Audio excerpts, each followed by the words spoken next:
I was running from something to start with, right? Yeah. I was running from running out of money.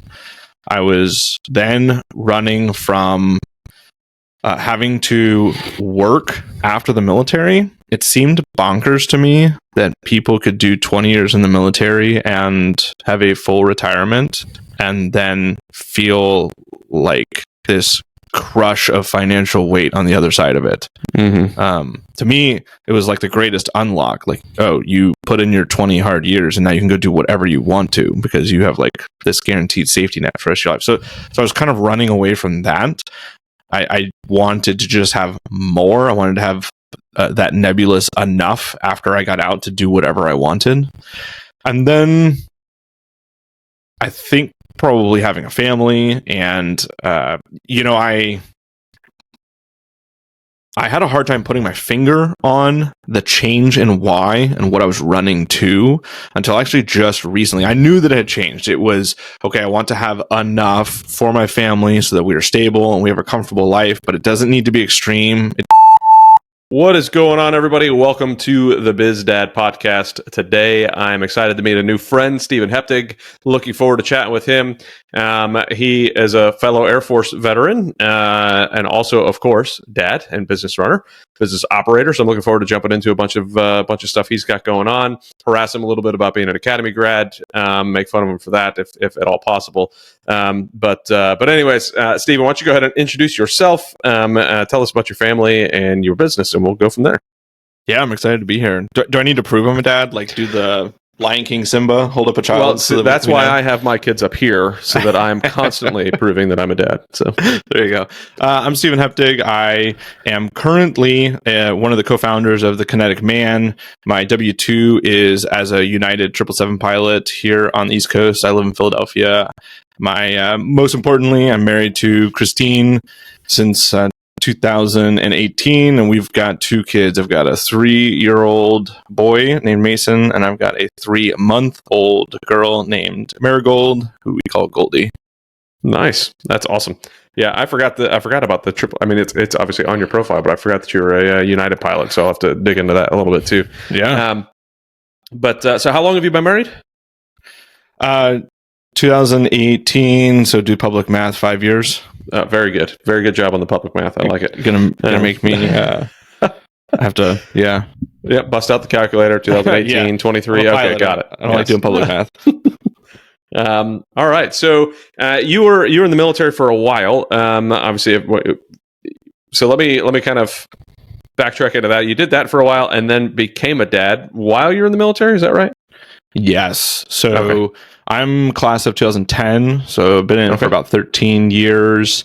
I moved to Philadelphia in 2015, met my wife at the end of 16, and we got married in 18, and then got moved from active duty to reserves last year in 22. Nice. So she got like the tail end of my time, late captain, early major type time frame. So that's only important because it wasn't the hardcore rock and roll deployment years, but she got some significant flavor of military life. Awesome. All right, we'll dig into that a lot later on, but I want to rewind a little bit, and feel free to filter as you need to. I want to rewind to kind of your upbringing, kind of where you came from. So, if you can't tell me a little bit about like your dad, what it was like growing up with your dad around, or not around, whatever the case may be, and let's kind of dig into that a little bit. Yeah, I grew up in Houston, so I am the oldest of 3 kids. I have one younger brother and then a younger sister. Parents are still married. They honestly, I would say I lived a pretty average suburban, Texas kid life outside of Houston. So our parents were together. We lived in a nice neighborhood. Looking back, I think this is true for everyone, right? Like you think your life is normal, and then you get to be an adult, and you're like, "Well, it wasn't normal." But so looking back, the normal things were went to public school, did soccer, all the kind of regular kid stuff growing up. Some of the abnormal stuff was we had my grandparents ended up living with us, so we they couldn't live on their own anymore. It was my mom's parents, so we built an apartment for them above our garage, and they lived with us. So we were a multi-generational family for quite some time, which is funny because that's so abnormal today, and I didn't even really think of that until I was an adult. And then my dad, he is an architect, which means he worked really hard. Quintessential boomer generation, hardworking professional, right? So he went to work early in the morning, had a long commute down to the other side of Houston. He worked long hours. He stayed late, came home, was very involved with baseball games and yelling at the umpire from the backstop and all those kinds of things, right? But he worked long hours. And then for a period, he actually did work at home. He left his job, his W-2 job, worked for himself for a while. I honestly don't even remember how many years it was, but call it 4 or 5 years. And he had an office in the back of the garage. And I remember, it's funny now, you and I actually, before we got on this call, we were just talking about how difficult it can be working from home. It's a double-edged sword, right? There's a bunch of good stuff, but difficulty as well. And so it's funny, I now understand this, right? Like when he had a deadline coming up, he worked all day long, every day, 5 days a week. But when he had a deadline coming up, like he would eat dinner and then go back to his office and work until probably 2, 3, 4 in the morning. Right. And now I understand, like, oh, that's because he actually got things accomplished at that point in time. Because, it's so hard to get things accomplished when the family's awake and bugging you all day. Yeah. So that was sort of my family upbringing. Was we were an intact family, got kids, mom and dad involved, all the sports, that kind of thing. But dad was definitely a hard working professional that spent a lot of time focused on the W-2 and providing. Okay. So how did what did your mom do for a living, or was she stay at home? She was staying home. She worked prior to kids. She was like a computer scientist, which is pretty abnormal back in those days. But stayed at home when she was once she had kids, and then once we got into high school, she did a few things for local businesses, like some executive secretary type of stuff. But generally speaking, she was stay at home. Awesome. Yeah, my mom generally was stay at home, but she, obviously when the times were tough, then she would go get a job or two. But same. But how is it that a kid that has an architect for a dad and a stay at home mom / computer scientist decides I'm going to join the Air Force and go to the Air Force Academy? How did that thought process go? I am the black sheep of both my family and the Air Force. So it's not a bad place to be. Yeah, right. My dad was an architect and a very good one at that. My mom did some computer science stuff growing up. My brother's a structural engineer, and my sister married a nuclear robotics type of scientist. Oh, wow. So I'm the dumb one of the family. Okay. And but we went on a few trips around the United States when I was younger, and one of those trips went up to Washington State, and the islands off of the coast of Washington State, you can get there 2 ways, ferry or airplane, and so I got to go fly in a Cessna 172 when I was pretty young, probably, I guess it would have been like 13 or 14, and that made an imprint in my life, right? So that was like one of those moments that pointed me towards aviation for the rest of my life. And then we visited both the Air Force Academy and the Naval Academy on some of these road trips that we would take. My family would hop in the car and take road trips. So I just kind of combined those two things together. So I was headed towards either, and my parents had we didn't have a lot of money conversations, but one of the money conversations that we did have that I thought was helpful was them telling me, like, there is not money for you to go to college from us, right? Like, it is on you. Like, you need to go to college. We'll help you if we can, but generally speaking, it's on you. So you take those 3 forces and combine them together, aviation, military, and need a way to pay through college. The service academies become a really tempting option. And so I fell down that very deep rabbit hole. Well, there you go. Yeah, that's not a bad route to go, though. I mean, especially when you're looking at it from that perspective. My parents, they always told me, they were like, yeah, you should totally be an officer. You'd be a great officer of the military, and then brought me to the enlisted recruiter at 16 years old. So I don't, which is odd because both of them were military. So, like, it's not like they didn't know. And my dad was a recruiter.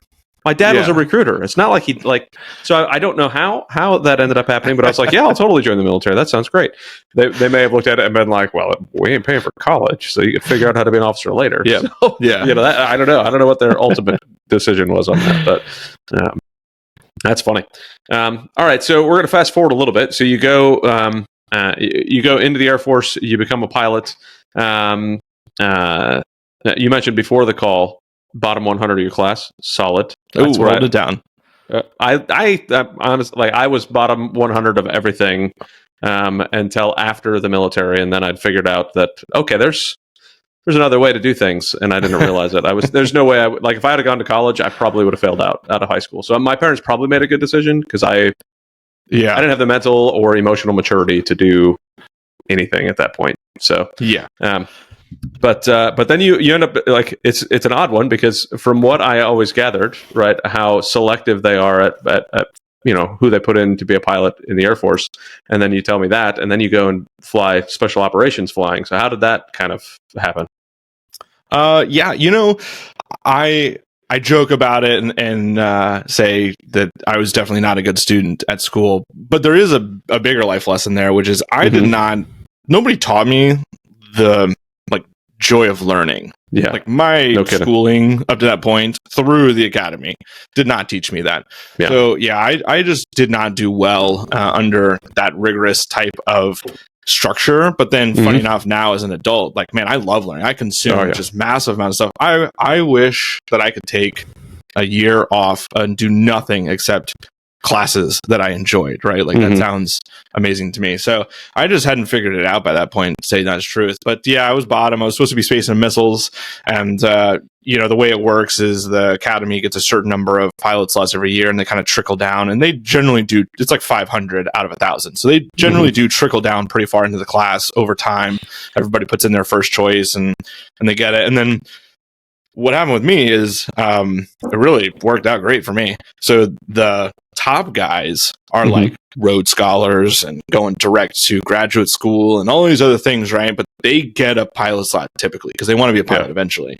And they wait to the absolute last minute to say, okay, I'm going to take the Rhodes Scholarship instead of being a pilot. I'm going to defer my pilot slot to the following year.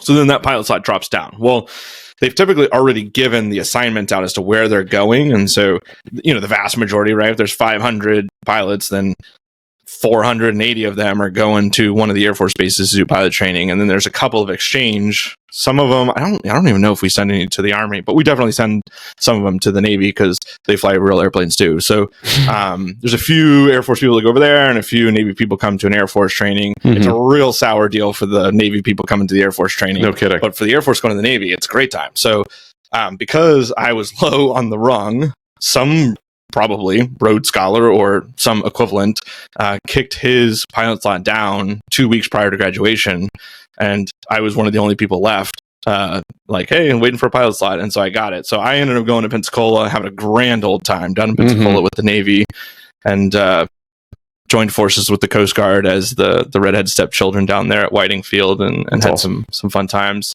And then after that, it just was sort of the way the cards fell in terms of pilot training and what you're going to get and whatever. At the time, that was kind of in the heat of 2010, 2011, heat of Afghanistan and Iraq. And so they were sending a lot of people to the Special Forces aircraft at that point. And so, number 3 in my class, and it was sort of like, at that time, we knew no matter how you did, the number 1 guy was going to get fighters, number 2 was going to stay and train, number 3 was going to our special operations airplanes, and so off I went. That's awesome. Yeah, I got picked up to be a pilot to go when I went back as an officer, and I busted my neck in OTS. And the day before flight training and doing an MFS up in Ohio, they said, "Nah, sorry, dude, your neck is too busted. You're not going. You can't pull G's." So, but that was what I wanted to do. So I was attached to Special Forces in Afghanistan, bouncing around all over the place as a dog handler back in my enlisted time. And so I was like, those are the guys that I wanted to be around the rest of my life. I was like, they completely changed my life. I went there an extremely immature knucklehead that didn't really, like, I'd already been to Iraq with Big Army and doing some stuff, but then when you really go in and like, it changed my life for the better by far. And despite the challenges that it came with. But I was like, these are I want to be around folks that are doing this type of stuff all the time. So I was so hearing that you did that was pretty jealous, But at the same point, I'm very thankful that I didn't. It would have changed my life even more so, once the kids came around. But anyways, Pensacola was awesome. I don't know. Sidebar. One of the co-owners of ADPI is Tim Kelly, and he used to teach down at Pensacola. He would teach engines and water survival for the pilot students down there in Pensacola. So he used to be a rescue swimmer in the Navy and all sorts of stuff. But nice. Unlikely that you would have ran across him, but just in case, I'll throw it out there. Yeah. But all right, so you go through your military time. You get married shortly before you jump before you're on your way out. When you had kids, tell me kind of like. So I'll give you a small snippet from me, and anybody who's listening to this for the second or third time will probably have heard this. But I had this moment. Like I was stationed in Japan, and I was traveling all over the place all the time. I was constantly going somewhere, doing something. So much so that on my going away, it said, Adam, always TDY Labar, thanks for visiting. So I was just never there. But I had kids. I had a kid, and then we had our second kid while I was there. And one time I was taking my trash out, and my son came running up to me, Daddy, don't leave again. Because he thought I was going to be gone again. And I was like, all right, something's going to change. I can't keep doing this. So is there, how did the conversation go with your wife as you were saying, hey, now we've got kids. I've been in for 13 years. How do you make a decision to jump ship after 13 years with the kids? And how did all that get going? Yeah. I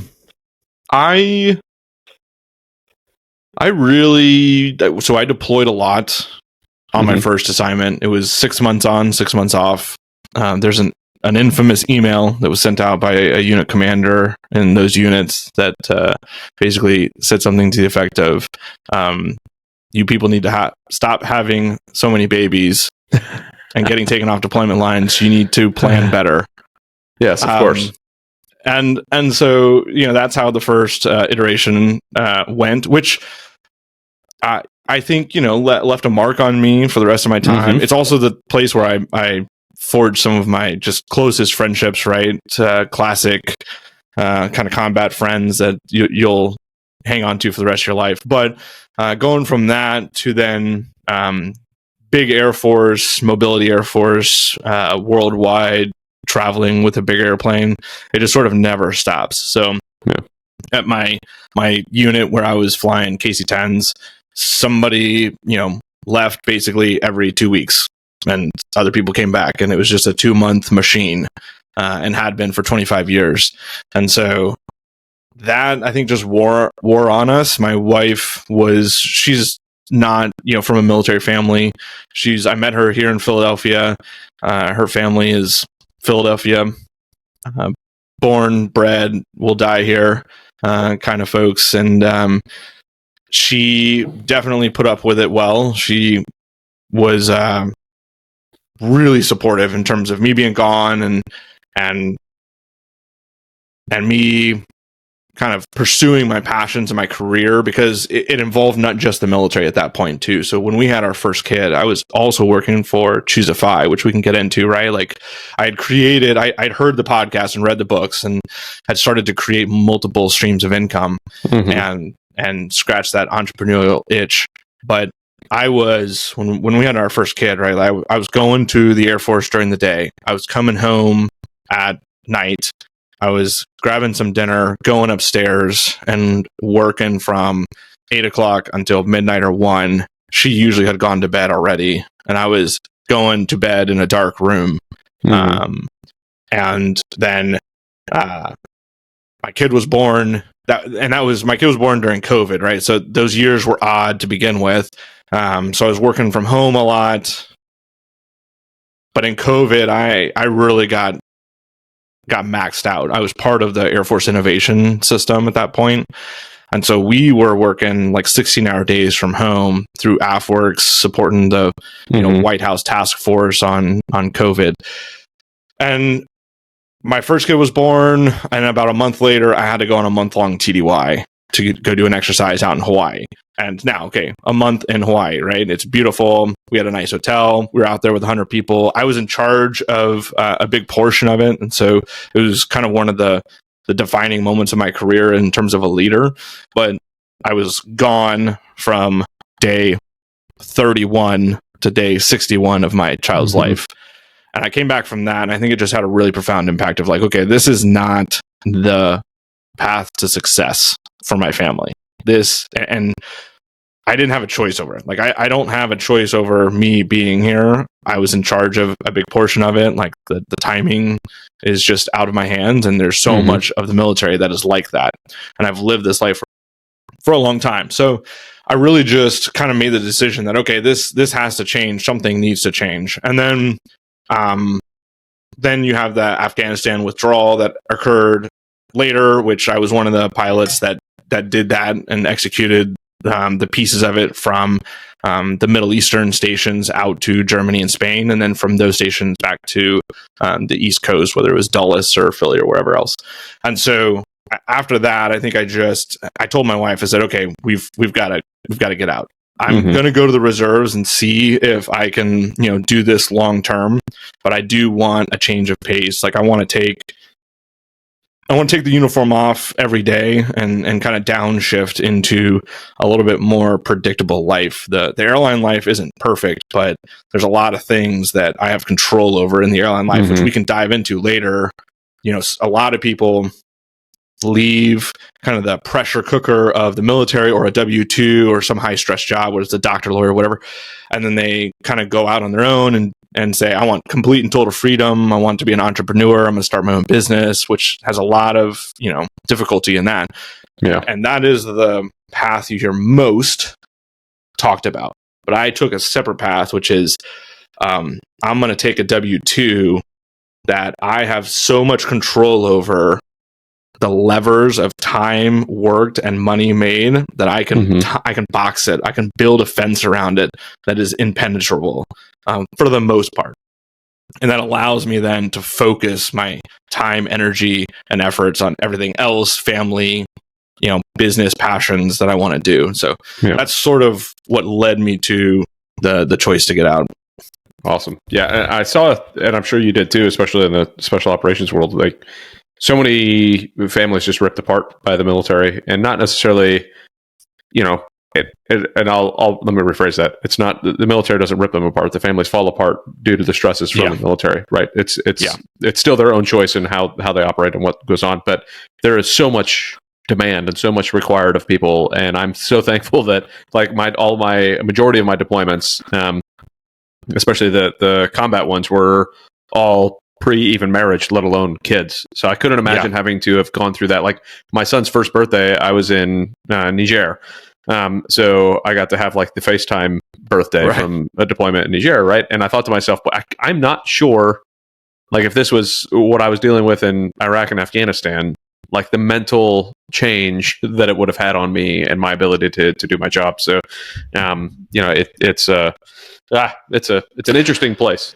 There's so much that's, the military is a great opportunity. Yeah. It got me to where I am today. I'm thankful for that time. I always like to start with that, but it took me a little over a year of detoxing out of the military to be able to look back and say, man, there are some things that the military complex, just the bureaucracy of it and the requirements of it drive us to be that are so abnormal.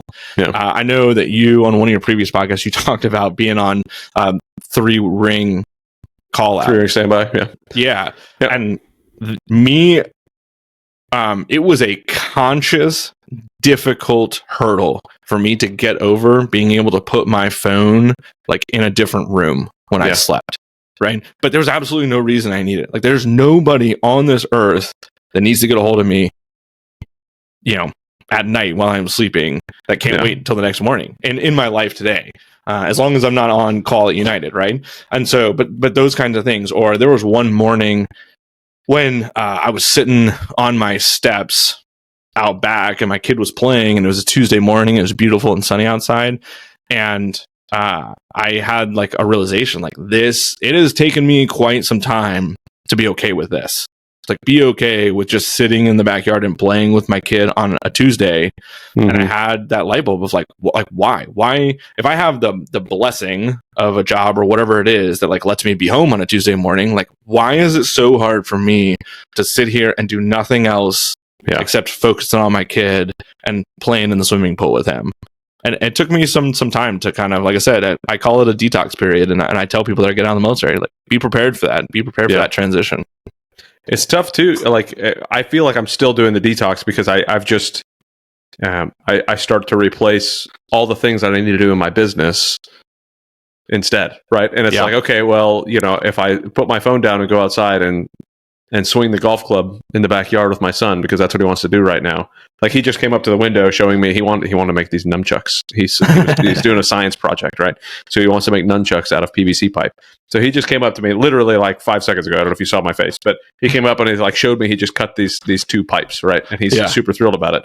Well, if I want to just stop and go over there, like, it's still a mental barrier for me to go, yeah, but people are relying on me to do, and they are. Don't get me wrong, people are still relying on me, but nobody's dying today, right? No, nobody's dying if you know, an education thing doesn't get put out on time, or if I don't call a property manager in time. Like, nobody's dying. Like, it's okay. I can like take that time, go be with my family, and it's still a struggle for me, you know. And it's I wasn't planning to go down this road, but it's been a struggle too, looking at all the things that, you know, we've gone through. And I think to myself, you know, you mentioned the Afghanistan withdrawal and all this. Like, I think I was in Iraq, and Iraq just kind of fell apart, right? We just let it go to whoever wants to do it. And then I go to Afghanistan, and then we withdraw the way we withdrawed. And it's no offense to you, you were part of it, but it's like, what the heck just happened? And you know, you're still in the reserve, so I won't. I'll have you hold your tongue on any of that.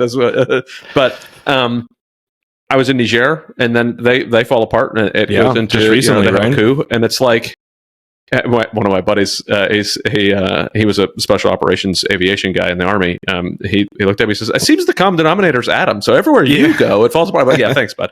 But it's like, I don't like. So I went through all of this stuff, and I'm doing all of these things for what, and for who, and for why. So like, it's for me, it was that 1 year mark or so where I really started to ponder and look back and go, what was I actually doing, right? Because like, even when I went through some training, I was with a really good buddy of mine, Brandon, and he knew from the start, like, what we were doing in Iraq didn't make sense, and I didn't. I was very, very focused on, this is exactly where we should be, and this is exactly what I should be doing. And I don't know, you know, what it was necessarily, but you know, I drank all of the Kool-Aid.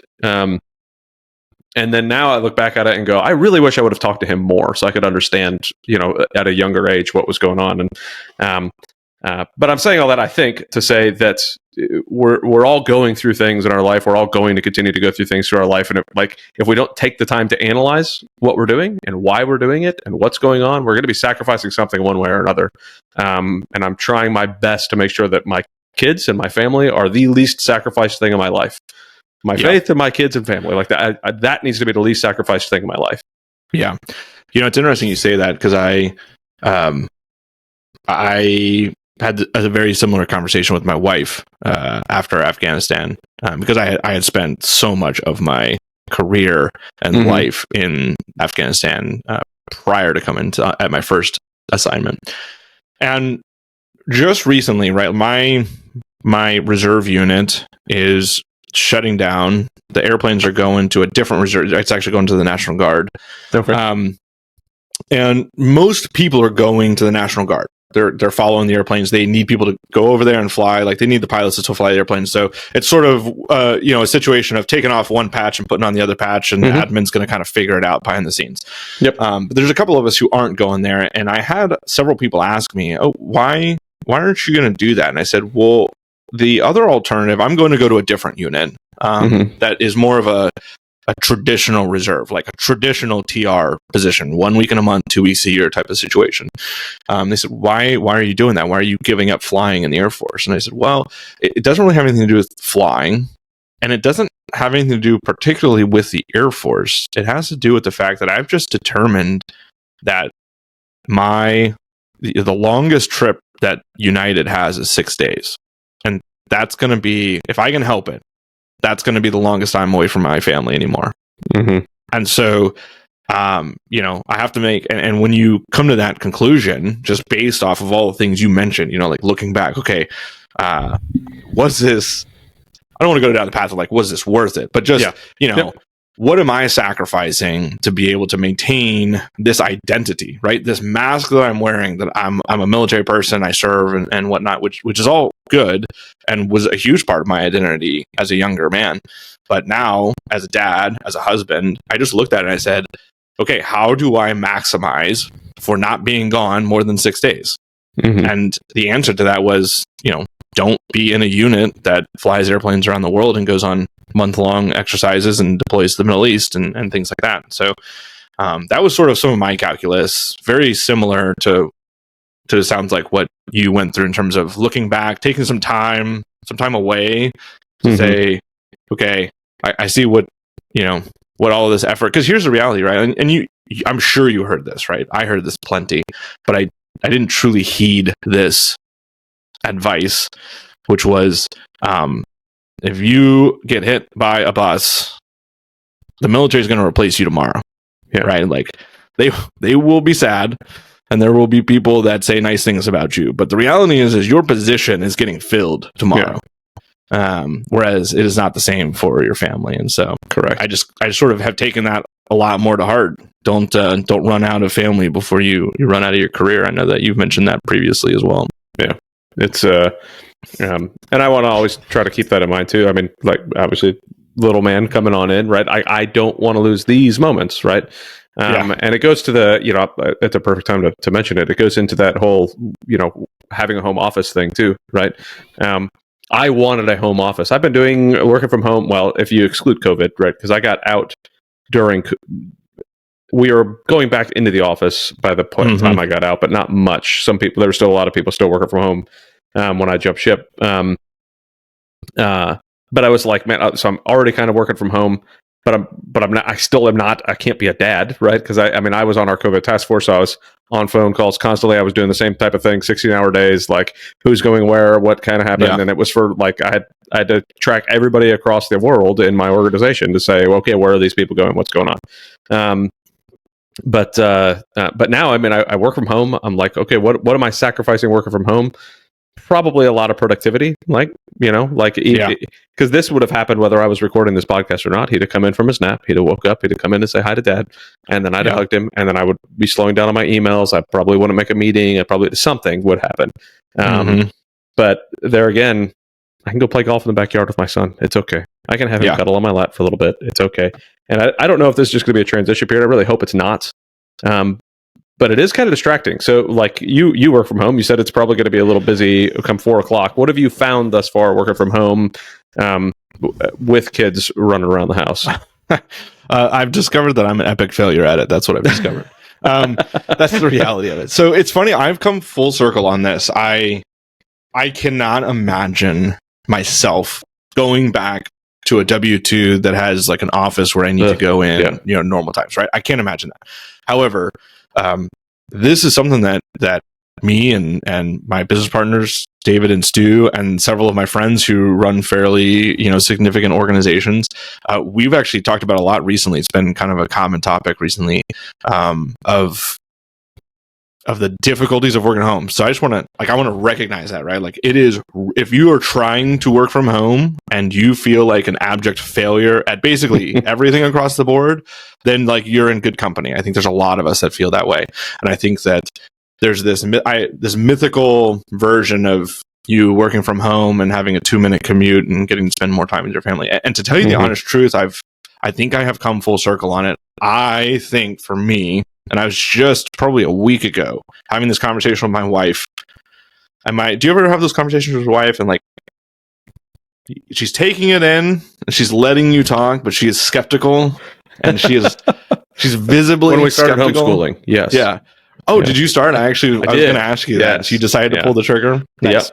Yeah. So, this was a conversation like that, actively skeptical. And I was telling her, I was like, I think that I would be a better husband and dad if I went somewhere in the morning for 3 or 4 hours, like twice a week, and got everything I needed done that I could get done in that time, and then came back home and spent more time here. Like, turn working from home into working from somewhere else for very short periods of intense time, and then being home most of the time. Because I have found that I just really have struggled at. I have a hard time with the switching, right? So I'm working on typing something up or whatever, and my kid comes in from his nap and interrupts me and whatever, and I'm ADD. So then I get back and I have 45 minutes of other kind of shiny object syndrome before I get back into what I'm doing.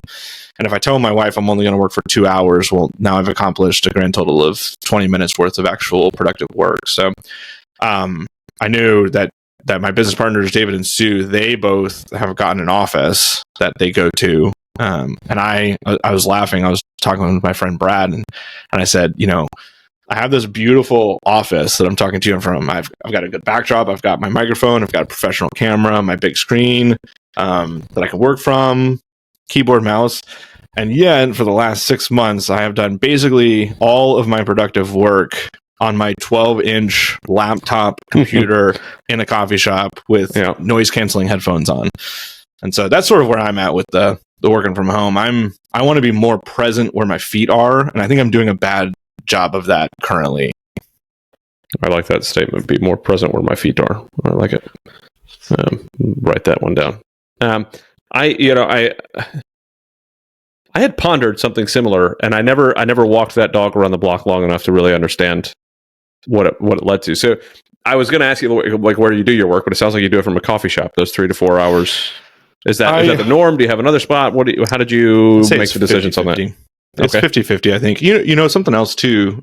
I'll finish this thought. It's 50-50. I come in here and work periodically. I'll like this today. I'll tell my wife, hey, okay, I'm going to go upstairs and do 2 hours. Or if I have something that really needs to get done, we just launched a newsletter for the Kinetic Man, and that's taken some pretty kind of dedicated work, building the site, building the templates and all those stuff. And so I was doing that a little bit at night recently. But I used to work, I'm a night owl. And so this is where I forget who it is. Is it Tim Ferriss that talks about like understanding your energy, like the energy that you have throughout the day, your kind of high, medium, and low tasks. So my work time is definitely at night. And so like I said before, I would very easily go upstairs after dinner when we didn't have kids, 8 p.m. and work until 1 or 2 a.m. and get a lot done. And I knew that I was sacrificing time with my family at that point, right?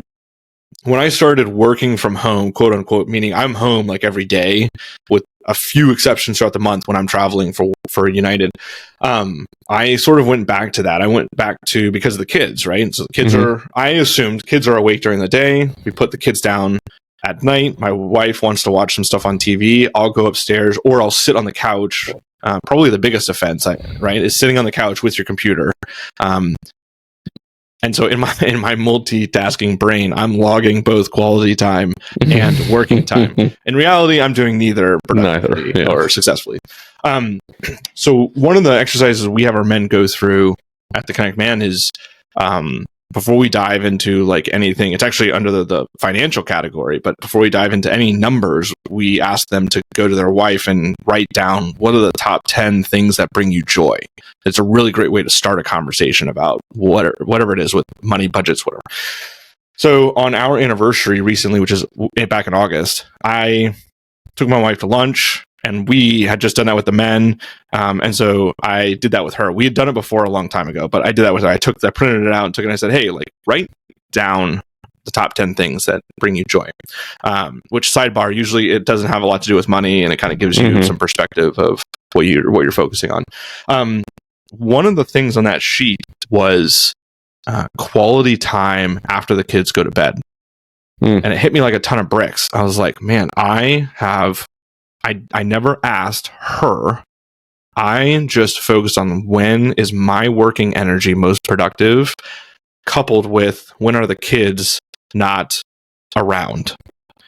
And that equaled working in the evenings. And I just made the assumption my wife is relaxing. She's got the kids put to bed and dishes are done. She's just kind of chilling. And just recently I kind of came to the realization through that exercise that I've been robbing my wife of quality time, like what she considers five languages style, our quality time. And so I said, okay, I'm going to actively choose to make a change here. And I even told David and Stu this. I said, I want you guys to know I'm going to put my family before our business.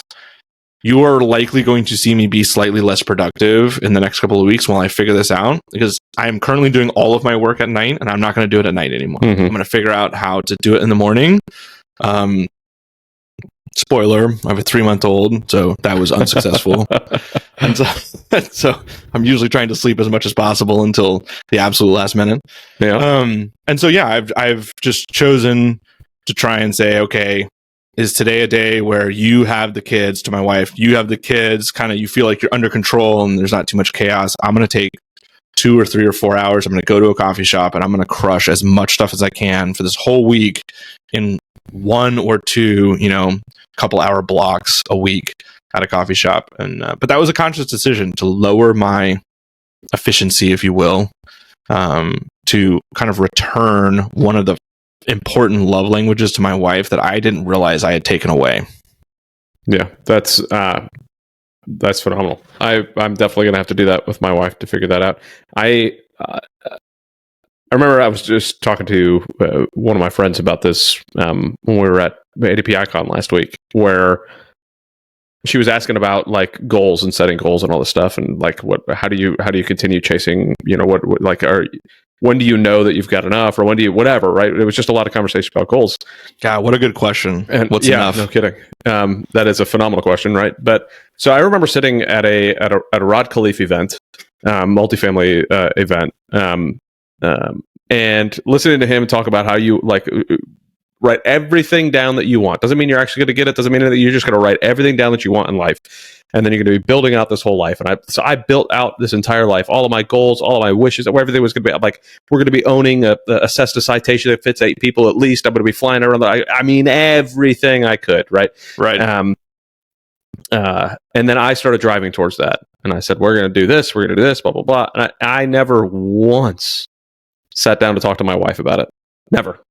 She wasn't at the event. She had no idea what was going on. She had no clue about it. So I built this whole life for us that was all about what I thought our life should be. And I was like, what a selfish jerk. So I was trying to explain to her. I said, there's always going to be something, right? My goals changed when I got married to my wife, because I didn't even know what a savings account was when I got married to my wife. And then I realized, holy crap, you're an idiot, Adam. Like, what are you doing? Like, and my life changed. My goals changed. It wasn't just, I'm going to go get a job that I make $100,000 a year and enjoy the, coast, because I was going to go back to New York and be a state trooper.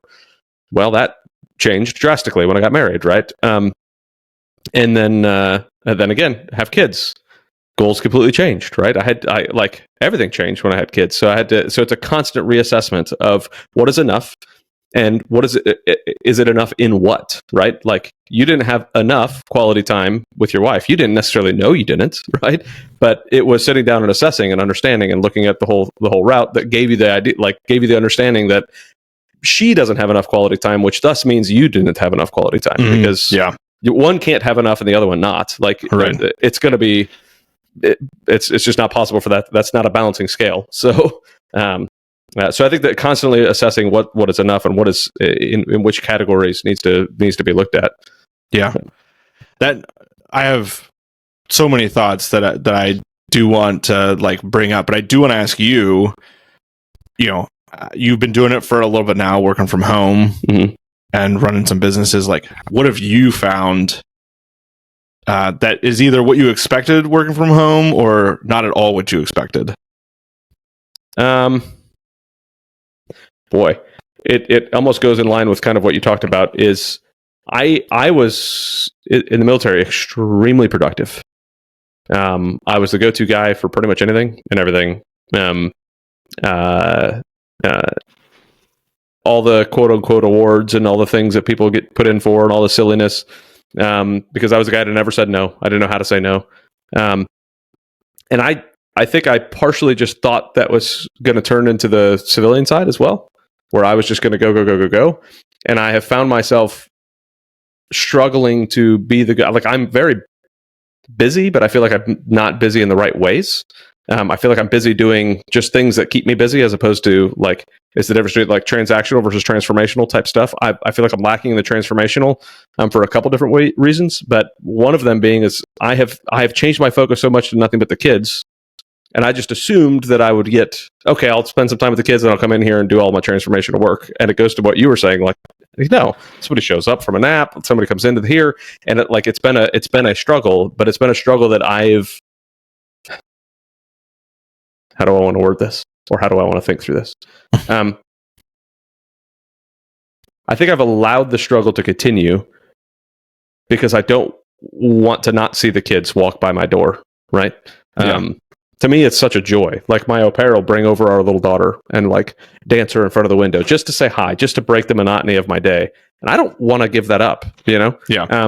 And so I've been holding it off, which has then ruined my productivity. So I'm not as productive as I thought I would be. But man, am I loving every moment of being a dad.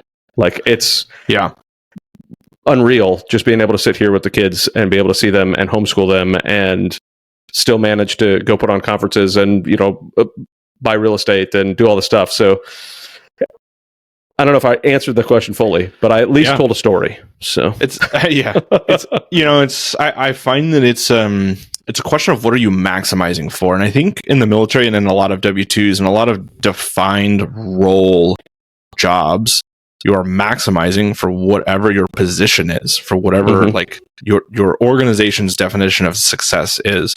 And David, who does a lot of the kind of deep thinking and writing for Kinetic, man, he uses this phrase a lot. Like, what is your definition of success? A lot of people, a lot of men in particular, are living either intentionally or unintentionally somebody else's definition of success, whether that's in the military and your unit's metrics, whether that's the quote unquote American dream, you know, whatever it is.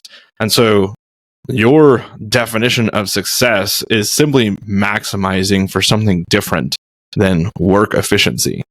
But most men never get to that point, never get to the point of realizing, you know, something like you just said, which is that that's okay. Like, I would rather see my kid walk by the window than accomplish, you know, 5 more pages of content writing today, because that's success. And so it's one of the things that I had to learn coming out. Again, it's part of that detox here, right? Is just, it's okay. Like, this is what I'm here for. I really love it. It's a cliche story analogy, but I do love it, and I go back to it a lot in here mentally, which is the story of the fisherman, right?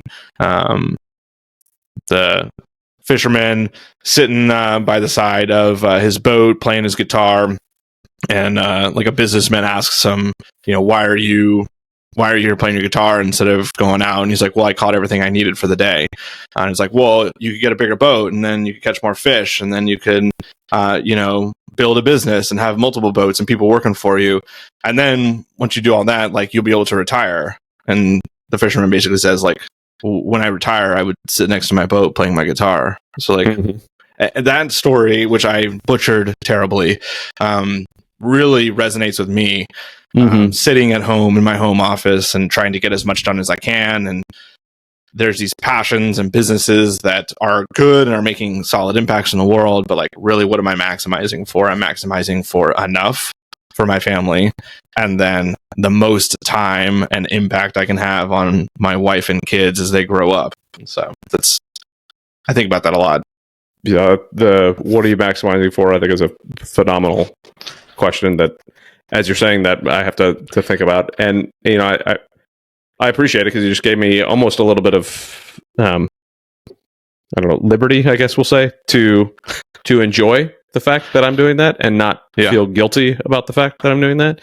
You know, because I've even talked to my business partners about it. Like, I had to explain to them, like, I'm going to be homeschooling now. Like, it's not going to be the best thing in the world for the company, right? Because right. I'm using the first few hours of every day. Decision. Bad business decision, yes.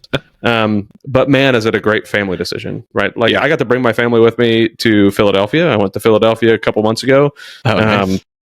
got to show them where the Constitution was written, got to show them, like, walk them around, like, everything, Liberty Bell, do all the stuff. And then we went over to Atlantic City for some masterminding. And they got to go hang out at a hotel on the beach, swim in the pool, come visit me. Like, we got to have a great time that we would not have been able to do if it wasn't for the fact that we're homeschooling. Same thing with bringing them to San Antonio with me. We did a cross-country trip from Tampa to San Antonio. Yeah.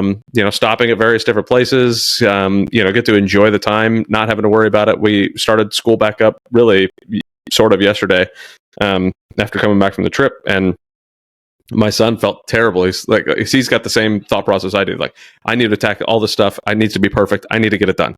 So he sees a checklist and he's mad if that checklist is not done by the end of the day. So even with school stuff, I'm saying that out loud. I should not put it on a checklist and make it something that is just fun for him to do. But anyways, something for me to think about. But but I mean, I'm homeschooling now, and he's like, well, yeah, but I didn't get enough stuff done last week. And I was like, we didn't have to. We're on vacation. I brought stuff in case it was like raining outside and you couldn't go. But you went to Legoland and you did zip lining and you went to the Alamo and you learned a lot about history at the Alamo. And let's just enjoy it. So I think that's very much what I'm maximizing for, is that time with the family. So yeah, it's amazing what we imprint onto our kids too. Mm-hmm. I'm my 3-year-old, he turns 3 in September, so he's just over the hurdle of 3. But man, I can see like the things that he is picking. They catch everything that you say. They are watching everything, right? And like the things that you imprint on them are just amazing. And so, like you were saying, I know that the anxieties that we carry, the burdens that we carry in terms of like being efficient, having your phone. I mean, the phone is a classic one. That's an easy one, devices, but just like the way that we approach things. I mean, I know this is taking a bit of a left turn, but like one of the articles I wrote recently was about some language that I have stopped using with my kids. And it's such common language, and I never would have considered this until I heard somebody else say this, and I don't even remember who it was that said this, but they said, stop saying that it's bad weather outside, or that like your kid, like you can't go outside when it's raining, right? Like, is it really bad weather? There's a saying, right? Like, there's no such thing as bad weather, just incorrect clothing. And so that's something that it's just one of those small little things that I thought about that when you were saying that about your kids, that, I tell my kids now, like, hey, it's raining outside, not that, oh, it's bad weather, and so therefore we have to stay inside and it's a moody, gloomy day. No, like, would you like to go make an amazing day out of this rainy day? Great, like rain boots and rain jackets and have at it. So those kinds of things that I'm just, as a dad, starting to pick up now, how what I'm doing, like, I want my kids to live a balanced life. I don't want my kids to, my son to grow up and be working so hard on a passion project that he's always on his computer after family time, right? That his kids see him doing that and that kind of thing.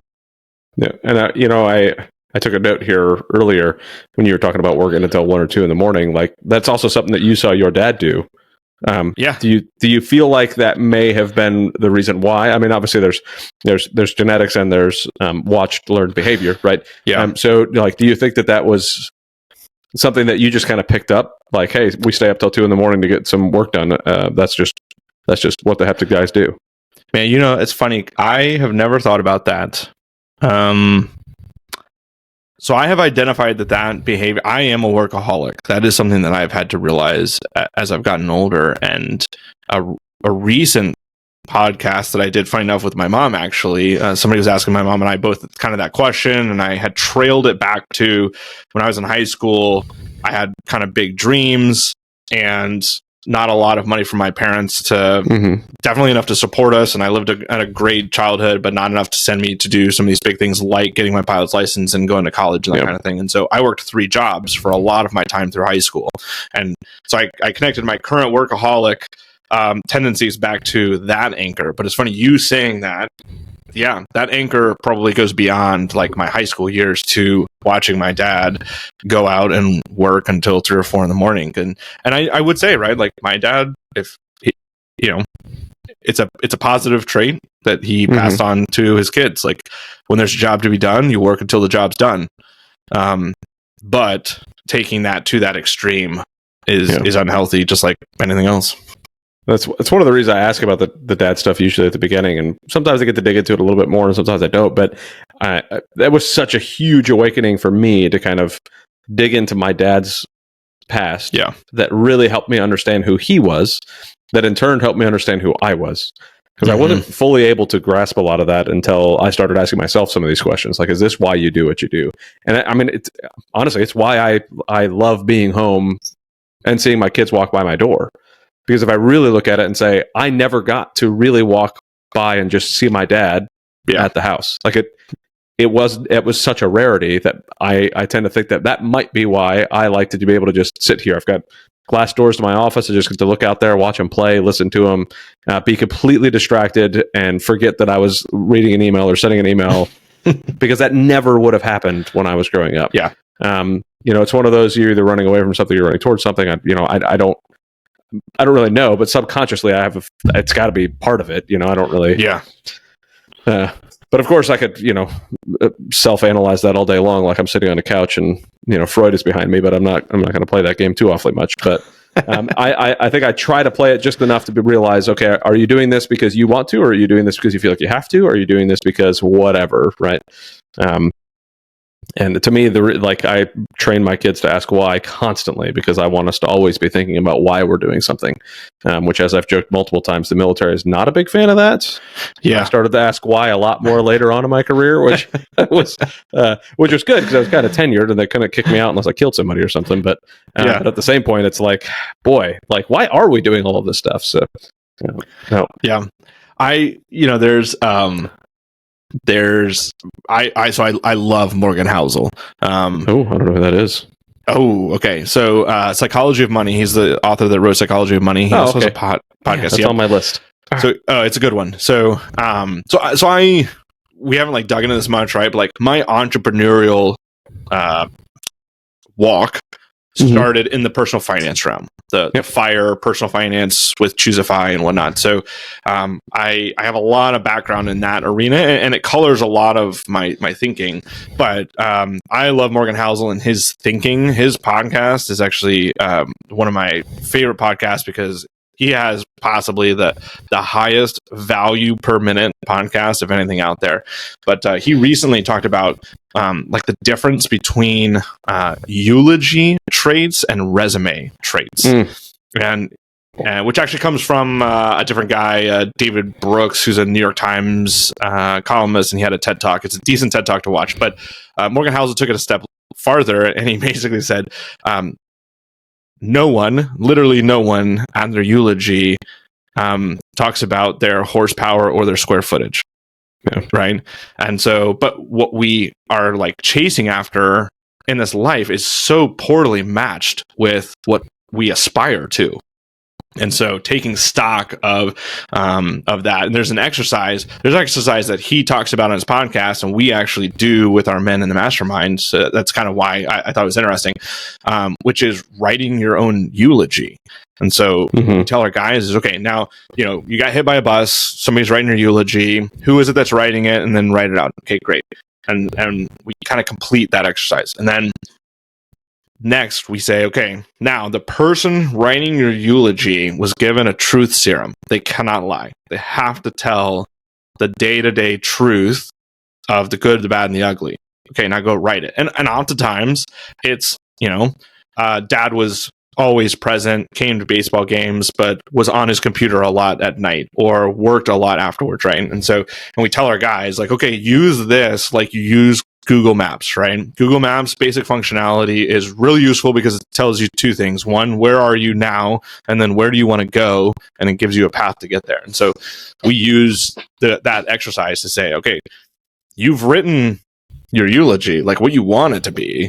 And then now you've written what the people around you probably think it is now. So how do you get from here to there? And that goes back to that whole just defining success for yourself and maximizing your life to be able to tread that trend line towards what you want it to be at the end there, which is hard in our world. We live in a world, the Western world is just not built for that type of life. Like, we are considered the odd ones.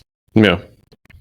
So I want to ask you, if I like when somebody reads my eulogy, I would love for it to be talking about how wonderful of a husband and father I was, how present and engaged, how I gave back to my community in ways that I would have never thought I'd be capable of doing. Changed a lot of lives. How in your experience with the people you've been talking to, what you're doing, how are people finding, and balance is the wrong word. I despise that word balance, especially when it comes to like business and family, and like it's nearly impossible. It's a juggling match for sure. Don't drop the glass balls. Type of thing. But how should I be looking at this going, okay, I want to make sure that my kids know that I'm the most present father I can be. I want to make sure my wife knows that I am the best husband I'm capable of, while still driving forward to make sure that my business is running the way it should, that we're earning the I'm making sure that we have that financial independence, that financial freedom that we need to make sure that we've got everything we need plus some to be able to do the travels that we want, to be able to do whatever like that. Like there's again, the word balance is terrible, but like how do I make sure that I'm looking at this properly and I'm putting the right effort in the right places to make sure that all of that can actually get accomplished? Yeah, that's a great question. So I would start with what I mentioned earlier, which is in each of those, and this is, I have to give credit to David for these questions, because I've heard him ask people these questions in response to that kind of a question many times, which is taking each of those pieces and defining success for them, right? So if somebody says, I want to be financially independent, or I want to be financially stable, great. What's the number? Like, what is it? Oh, it's $1 million. Okay, why is it $1 million? Like, is I just want to make $1 million a year. Okay, is 500,000 a year enough? Is 250,000 a year enough? Like, what? Like, where? Like, why? Why is that the number? What is the number that you actually need in that one slice, right? How do I make sure that my business is humming, and that like I am accomplishing what I need to in my business while also maximizing time with my family? Okay, like what is the definition of success for you and your identity in that business, right? Like, is it that you want to be the best Chick-fil-A operator in the Southeast? Then that's going to take some sacrifices to get there. Is it that I want to be, a really solid Chick-fil-A operator for one store? Okay, cool. There's ways to meet that, to get to that point, and now you can kind of see like where's the white space around that. So I think just falling back on that, like, what is your definition of success in each of these areas, and what does it take to get there, and therefore what do you have to sacrifice or balance to do that? Is kind of how we would walk guys through that question. I also think that there's seasons, right? Like I think it is okay, and that's what we talk about. There's a book called I can't remember if it's called The Second Peak or The Second Mountain, right? But it talks about basically there's a lot of guys, and the audience who listens to you probably falls into this camp. There's a lot of guys out there who are very successful in their first endeavor, and then really struggle at what their second endeavor is, because it needs to be higher and taller and more. Yeah. Right.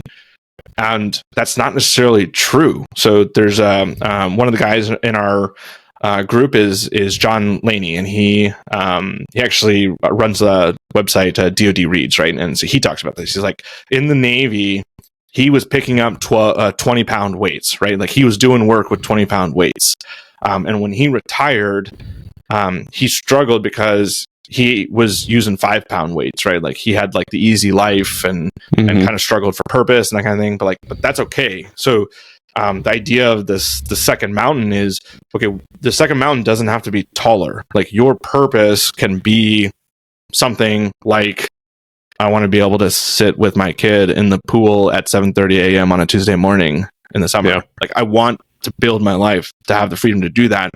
But if you don't, so like the reason I use that as an example is because that is what I did. It took me a while after leaving the military, and I did the classic, like I jumped off of one moving treadmill, like onto the moving treadmill next to it, right? And was like, oh man, I was exhausted from being in the military, and I'm still exhausted. Well, yeah, because I'm still running at full speed towards like my business endeavors. Yep. And so we had this discussion in a group of men, and I told David and Stu afterwards, I was like, you know what? Like my purpose right now, it's wonderful to build a business that makes an impact on men and tries to, help with the epidemic of loneliness that the Surgeon General talks about and all these other things, right? But like my little p purpose right now is to like learn how to be a present dad with my kid. Like that is my purpose. And it was for about a year. And like I've moved past that now. I've kind of left that season. Not that that's not important, but I felt like I have been able to do some of that, and now I can move on to something else. But I think for military guys in particular, recognizing that you have had this big national security capital P purpose, and like the next thing is okay to be a little purpose, something smaller and easier, and something that is a eulogy trait instead of a resume trait. Yeah, I love that. I want to change the word smaller though, right? Because we look at it as smaller, right? Because we're looking at it as another peak. Yeah. But I promise you, in the grand scheme of things, the impact that I have on my kids here is going to be a way larger peak than the impact I ever had in the military. Right? Yeah. I mean, granted, like I had a bomb dog that found a lot of bombs and did a great job. Right. That's a big impact. Don't get me wrong. Yeah. But the impact that they're going to be able to have with their kids and then their kids' kids, and like that just keeps growing and growing and growing. And man, I appreciate that perspective. I'm going to have to sit down and consciously put that effort in. We had Hal Elrod speak at our conference last weekend, and he was talking about the Miracle Morning and all the stuff, and I looked at all and it's not the first time I've heard him speak before, and I've read the book, and I'm going to have to read it again. But it was like I had to sit there and go, okay, what the heck am I doing every morning? I need to adjust some things I'm doing and live with a more purposeful intent. Right now, I feel like I'm living with the intent to be around my kids, and I don't feel that's very purposeful. Like, why is it that I want to be there? What? Like, let me break that actually down. Like, what is it that I actually want to be involved in with my kids? Why is it that I want to do that? Why do I want to wake up early? Why do I need to be journaling these things? Why do I want these things to be said at my eulogy so that I can break that down and get that purpose behind it? I really appreciate that. And I would venture to guess, and I could be wrong, but I'm going to bring this over to the Choose FI side of the house, right? So for somebody who's focused on financial independence and doing all of that, right? I would venture to guess that started your mindset anyways, as far as being a dad. Like, it sounds like you were doing that before you were a dad. Is that an accurate statement? Yep. Okay. So I don't know. I could piece together, if you walk that down to its logical conclusion, you're going to do the same stuff with kids, right? I want independence with my kids as well. So can you talk to me about Choose FI, how you got involved with that, and how I'll start there. I've got extra follow-ons, but I'll just start with that. Yeah, I was, so I'm going to speed run this story, but Pensacola, living hard, working hard, playing hard type of single lieutenant in Pensacola. Got to a point, like actually reached a day where there were $0 in my bank account. And ironically enough, I needed to drive to Colorado to do some Air Force training the following day, and like didn't have money to put gas in my car.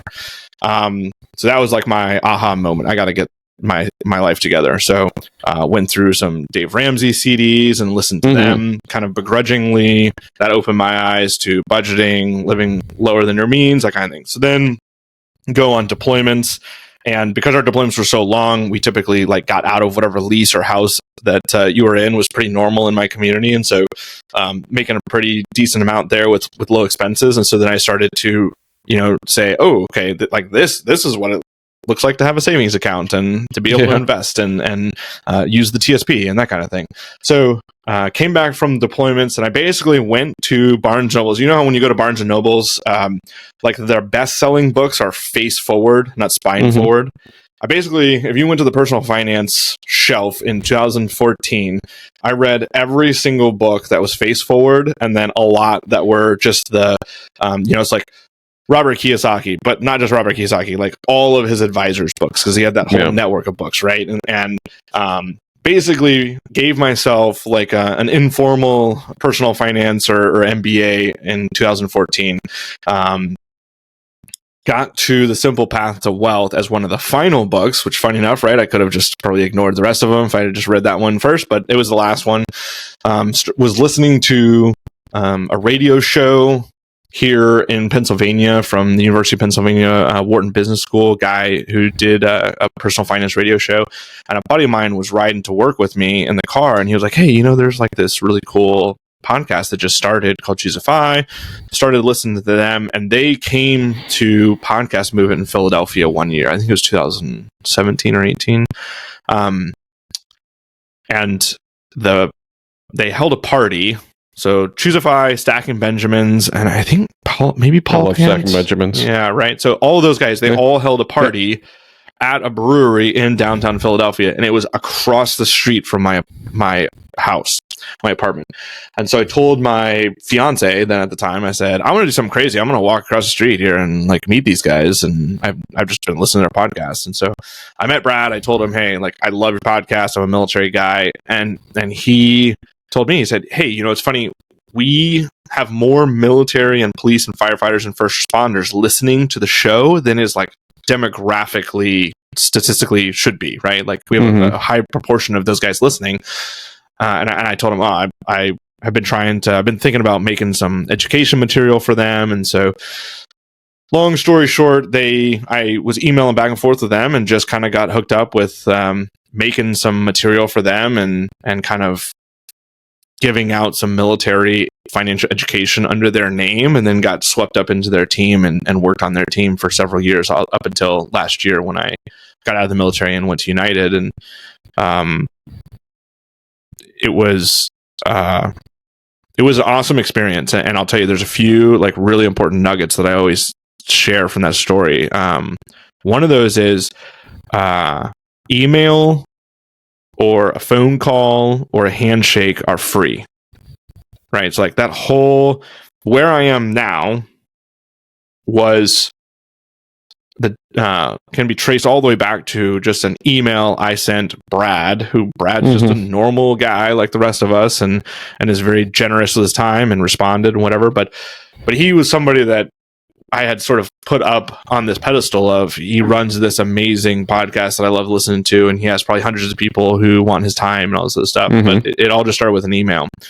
And I know he has an amazing story of that same thing with his daughter in King's Dominion theme park, that his daughter sent an email to the King's Dominion theme park manager, and they like got back behind the scenes, access and a tour and stuff like that. But like emails are free. And so put yourself out there. Like if there's something that you want to do, if there's something that you are interested in and considering as a side hustle or as a business or a podcast or whatever it is, right? Like go ask some of the people that are doing it and ask them questions. And a lot of people will just respond and be very generous with their time. And the second thing that is an important takeaway from that story is find ways to volunteer with an organization that's in that arena. And all of a sudden you start to find out how things work. And so that's how I got started with Choosify. Is the Playing with Fire documentary was coming out, the movie, and they were running several showings around the United States, and I volunteered to like drive from Philly to Washington, D.C. and Baltimore, and then the one in Philly, and help them run those showings just like as a volunteer. So that's the backstory of that and some of the like important life lessons that I take away now. And I definitely I wish somebody had told me that many, many years ago. Yeah, no kidding.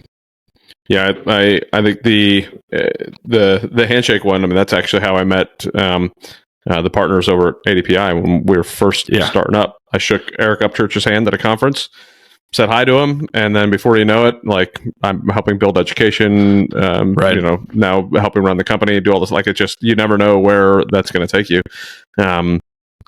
So for me, there was the why is extremely important in almost everything that I do, especially now. It never used to be. I never looked at why I did anything. Like, why did I spend all of my deployment money? Why did I do it? Like nothing, right? It just didn't. That wasn't something that clicked, right? You found and I also talk about wireframes in our brain. Wireframes for like a website. You can have a wireframe for a website that you could pretty much use across the board.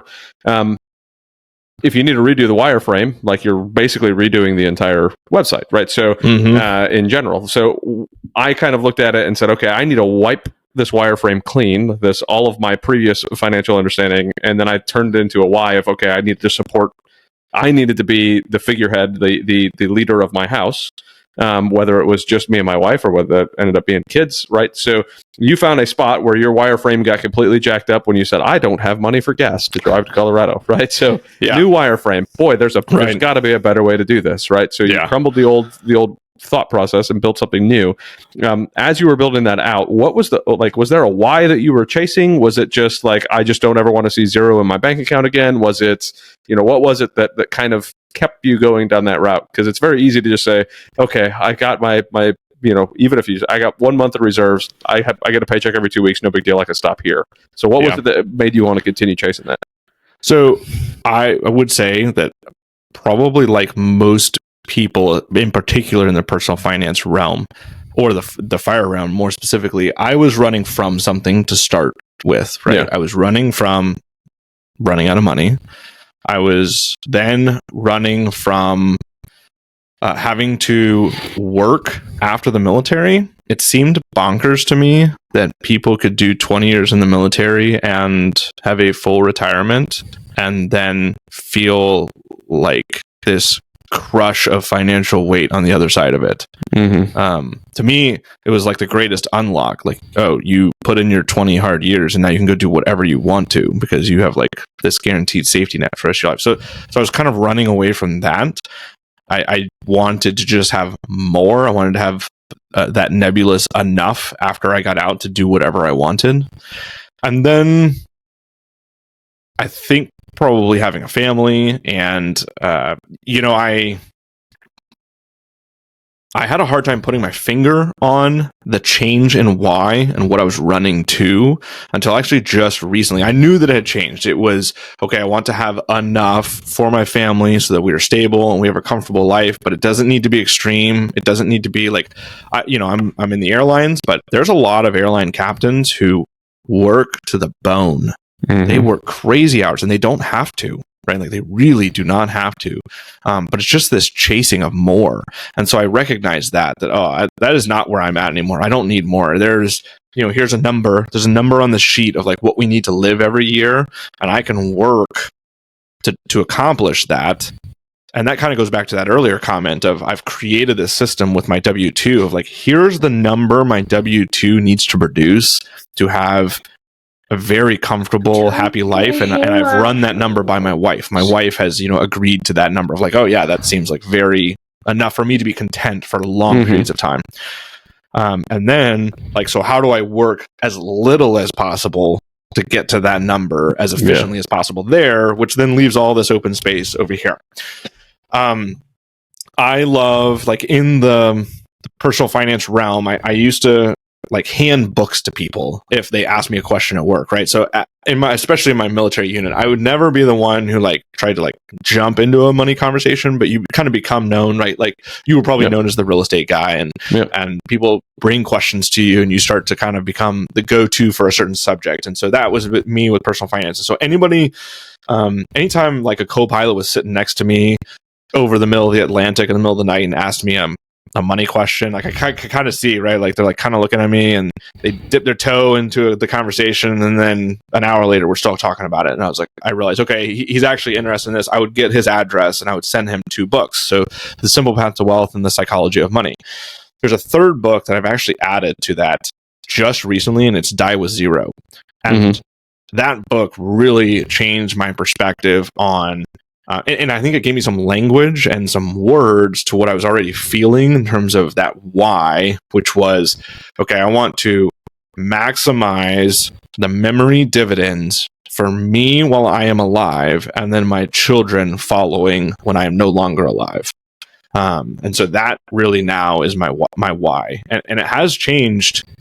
I wouldn't say drastically, but it has changed some fairly significant decisions that we have made, even around like how we deal with money or finances, or I would say that the sprint towards financial independence is less important. We've made some very kind of like you were saying about the business versus work at home, and you're sacrificing something there for a very purposeful why.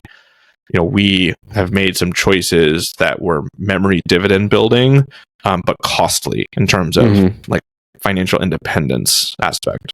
So that would be my why at this point. That's one thing that in business, right, we talk a lot about, or even in the military, right, you look at your core values, right? The Air Force has their core values, the Marine Corps has their core values. Our business, we have our core values. We hire and fire based off of our core values. We make decisions within the company based on our core values. We've made a lot of very difficult decisions recently inside of our company because it didn't align with what we were going for. And too many people, I think, and myself included, we haven't done it in a long time since this one was a baby, haven't sat down to actually say, what are our core values as a family? Like, can we make decisions as a family based on these core values? Right. Yep. I'm constantly thinking about it with my job, we're going to a trip in January, end of January, and we're going to be working on this as a family, sitting down, working on our core values, working on what our quote unquote business plan is as a family. Where do we want to go? So it's really had me thinking a little bit more about what that looks like. And, I think it's in perfect alignment of what you're saying, right? Like if we may have to not make as much money this year because the things that we would have had to choose didn't line up with our core values. Yeah. My core values are, quality time. Okay, there's going to be times where my quality time has to come first and not making that extra, X amount of money. So I think that's a valuable exercise, and I've done it before, and I'm really sad that I haven't done it in a while. But literally sitting down, what is it that each member of the family wants to do? We started this morning, funny enough, writing down adventures that they want. Hey, buddy, what was the adventure that you wrote down that you want to go do? Do you remember? You don't remember?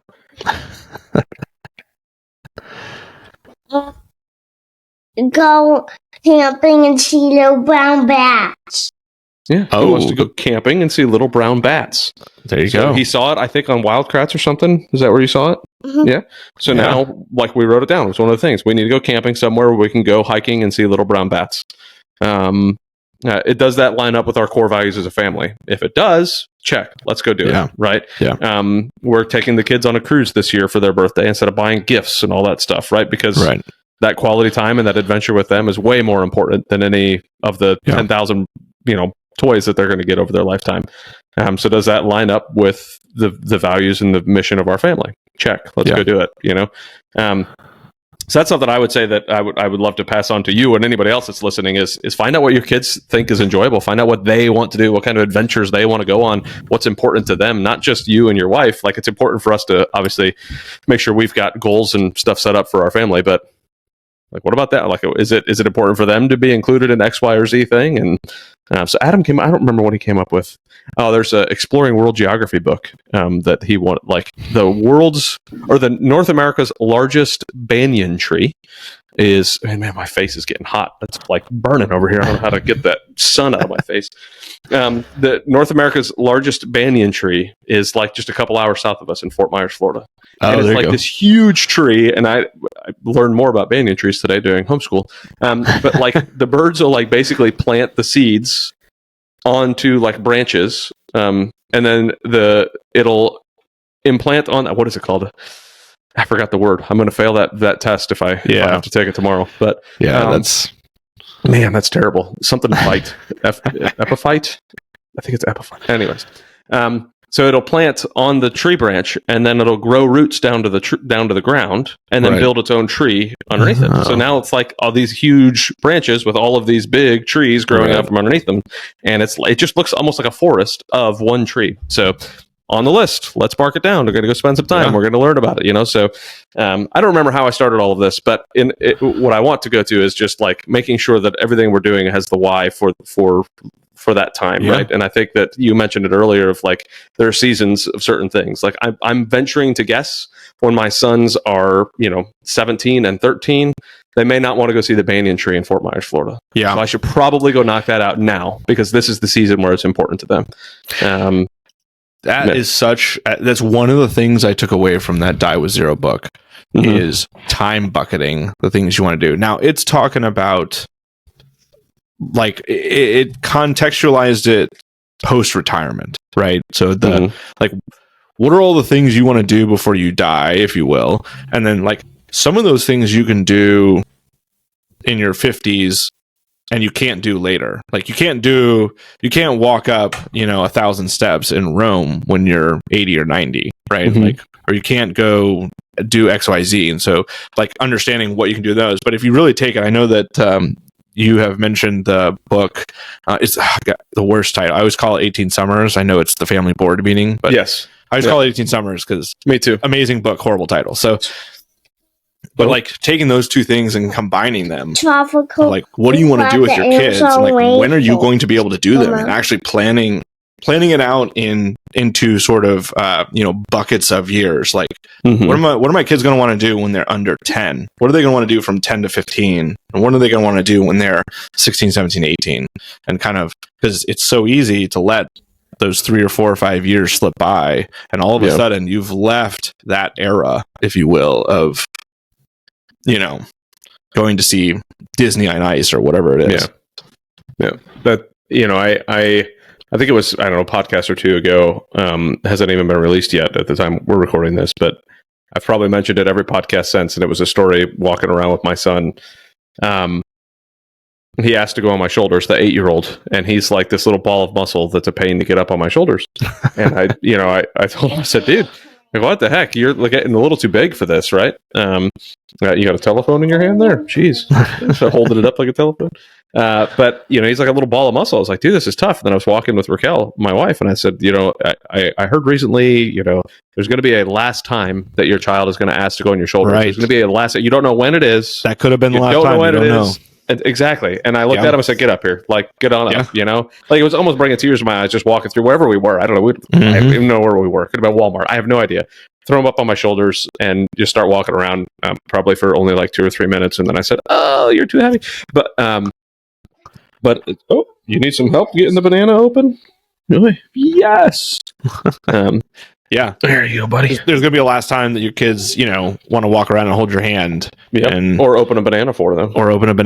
Yeah. So it is so important. And it's good. I need to take that away for myself too. I have thought about it for myself and my wife and the things that sort of we want to do and maybe do with as a family. But, my 3-year-old, for whatever reason, him turning 3, I feel like we are hurtling into those years where like I need to pay attention to the language I use, or I need to, and I don't mean like poor language. I mean like actually, like what am I imprinting on him? For whatever reason, his 3-year-old birthday really hit me as like, okay, I'm like, I've been keeping a human being alive, and now I've left that era, and I am entering the era of like I am teaching a human being. That for me happened at that 3 with him.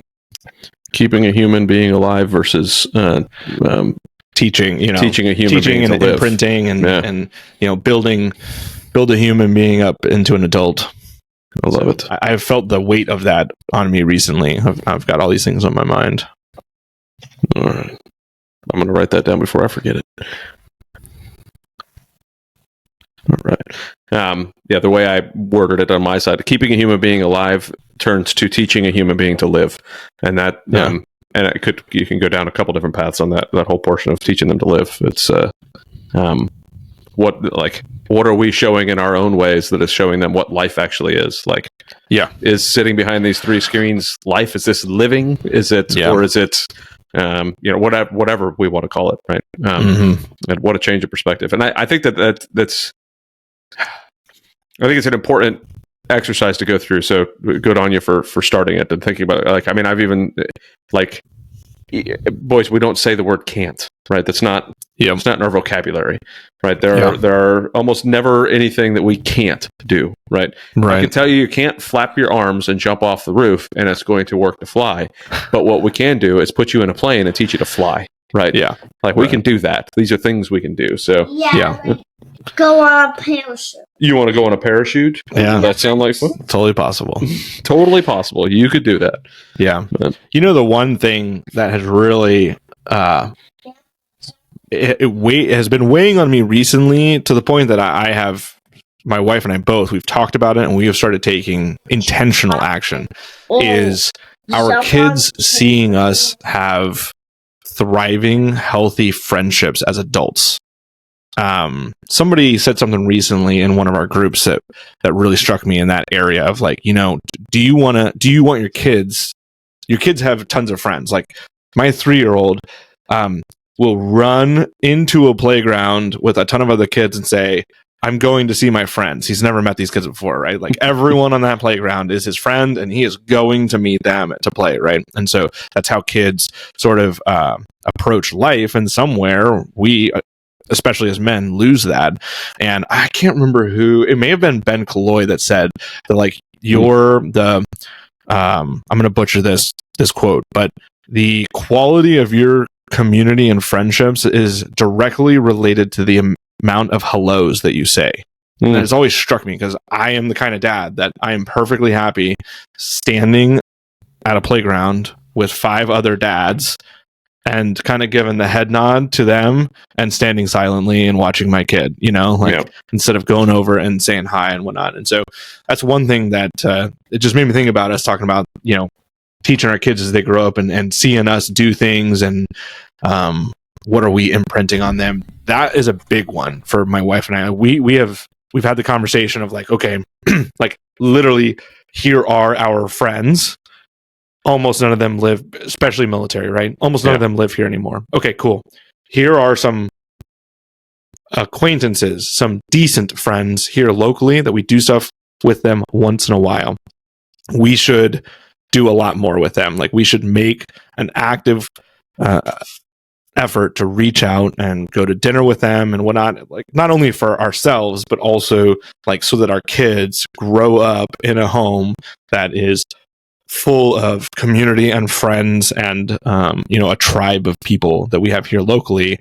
I don't want, and I think this is totally possible. I don't want my kids to become adults and to say, like all of dad's best friends were the ones that he talked to on the computer and the phone. Because if you look at my day, if you took an audit of my day right now, that is probably what it would tell you. Yeah. Yeah, I think that hits hard, especially the military folks, right? Yeah. Because we're, it's hard for us. It's fine for me, like knowing that like there's really like extremely good friends that I can call on right now anywhere in the world and say, hey, I'm in a problem, I need your help, and they're like brothers and sisters to me. But my kids don't get to see that. They don't ever get to know that those are the types of relationships you could build and that you should be trying to get, Yeah. So representing that well is an important thing. And I haven't talked to Ben in a long time. I need to get him on my podcast. You mentioned Ben Killoy, and I need to get him, for sure, on the podcast. I haven't talked to him in, I was on his podcast probably, 5 years ago, something like that. Yeah. And I really need to reach out to him, get him on. So he came and spoke great at one of our retreats, but and was on the podcast. And I think it was on the podcast that he said that he's, he talked about like the that as modern men, we have to understand that like the math of the situation is you need to say hello to as many people as possible. That's how you build a thriving community and tribe around you. And for whatever reason, just that kind of scientific approach to it really, has stuck with me. Yeah, I don't remember if it was somebody talking this weekend or I don't remember where it was, but if you're walking around, right, people that smile at you make you want to smile. When you smile at somebody else, it makes them want to smile. Like, we all, especially men, have a tendency to have that look that we're intently focused on whatever it is, whether it's focused up here, whether it's focused around here, whatever it is, and we don't have that, hey, come say hi to me look on our face, you know? Yeah. But yet, if you say hi to another dude, they're gonna be like, hey man, what's up? Good to meet you. Like, and we immediately will start talking. So I think that's a very valid and valuable thing to add in there.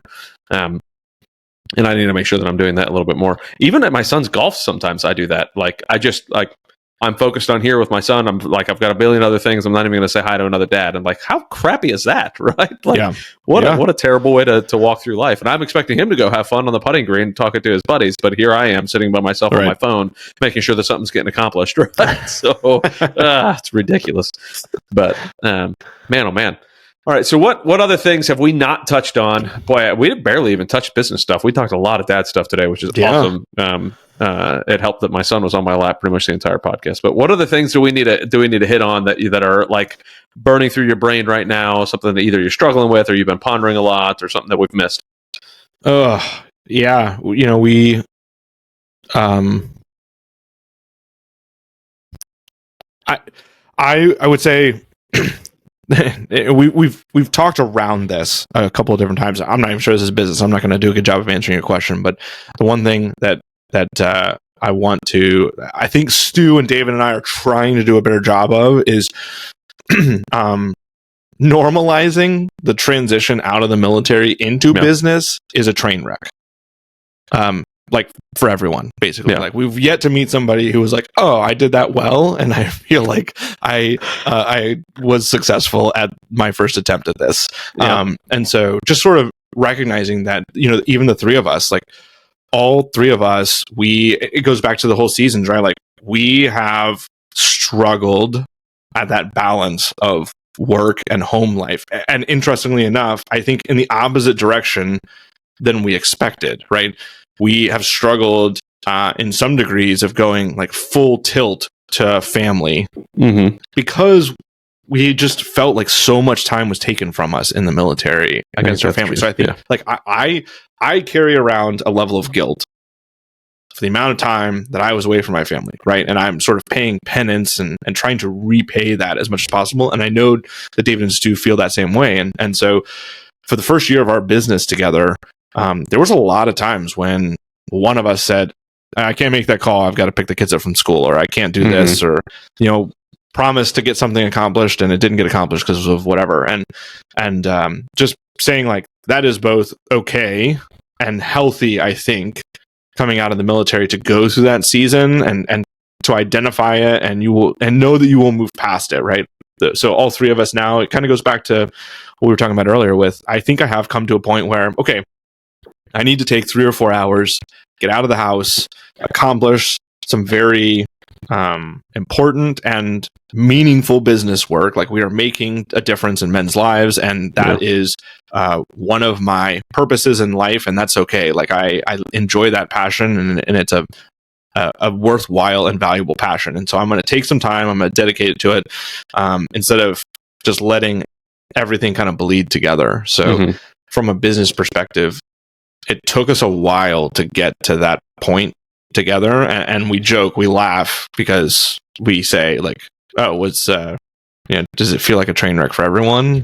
Yeah, I think it does. So yeah. No, I agree. And I think the transition as a whole makes you kind of feel like that, right? Because, you know, there's one thing getting out of your comfort zone. There's another thing being thrown into a fire, right? And it's like, okay, I'm slightly more than uncomfortable right now, and I'm doing something slightly different than just different right now.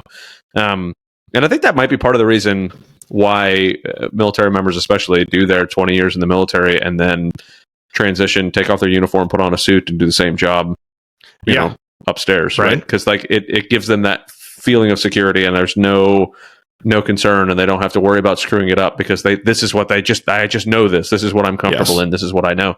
And when you're chasing something else, like that's an uncomfortable place to be. Like it's not normal. I got made fun of a lot for jumping ship when I did. A lot. People I called into a lot of offices like, what are you doing? What are you thinking? What are you throwing away? And I was like, well, right now I'm not throwing away my children's lives for the next 4 years, right? Yeah. So that's one thing I'm not throwing away, but how uncomfortable. It's, to do what I think both of us did, you break the mold. Yeah. To some degree, right? And people, it is really hard to see the label on the jar when you're inside of it, right? Mm-hmm. And so I always encourage people, have a plan, have something you are running to outside. Yes. Whether that you're leaving at the end of your contract, you're leaving early, or you make it all the way to retirement, whatever, right? Like have a purpose, have something that you're running to after the fact, but recognize that it is going to change.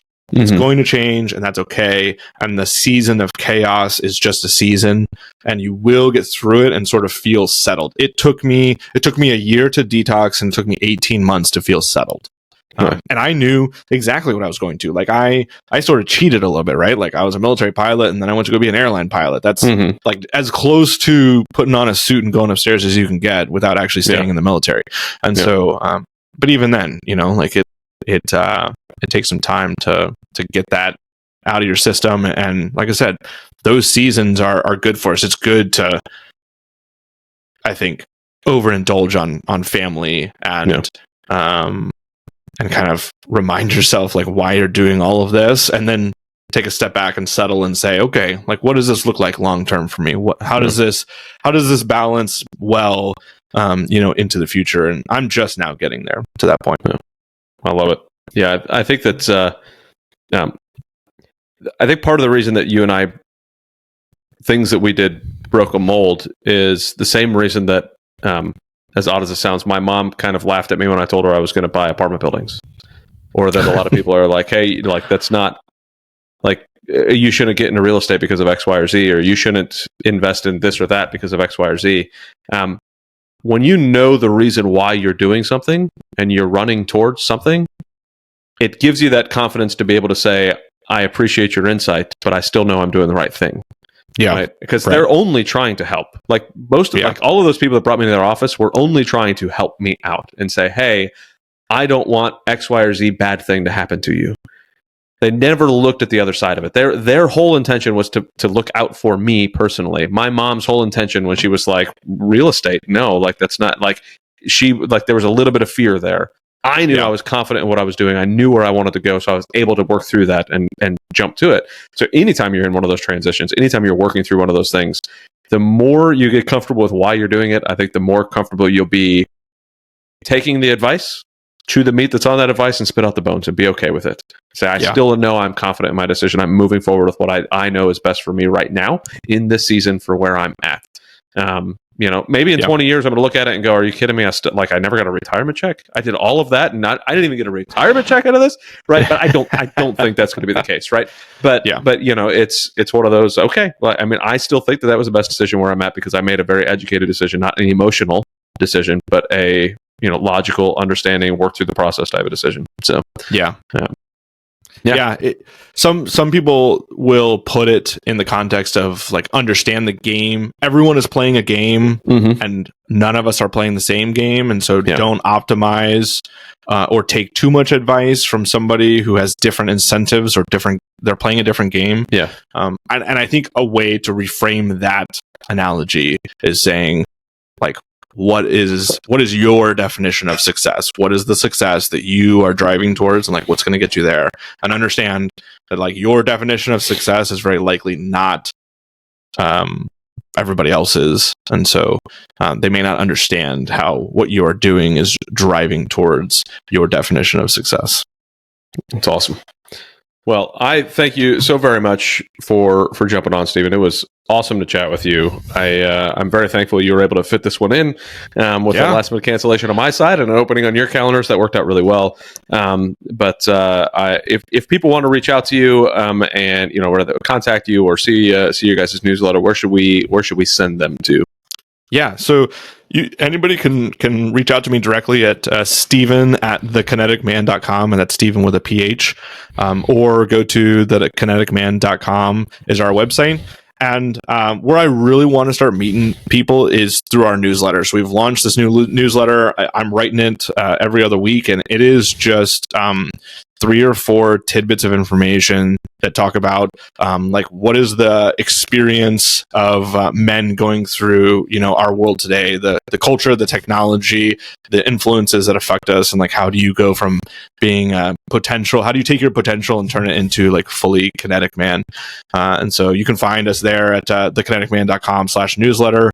If you read that and reply back to me any week, I read all of those and reply to everybody. So we're really excited to sort of open up a new chapter with that and start connecting with folks.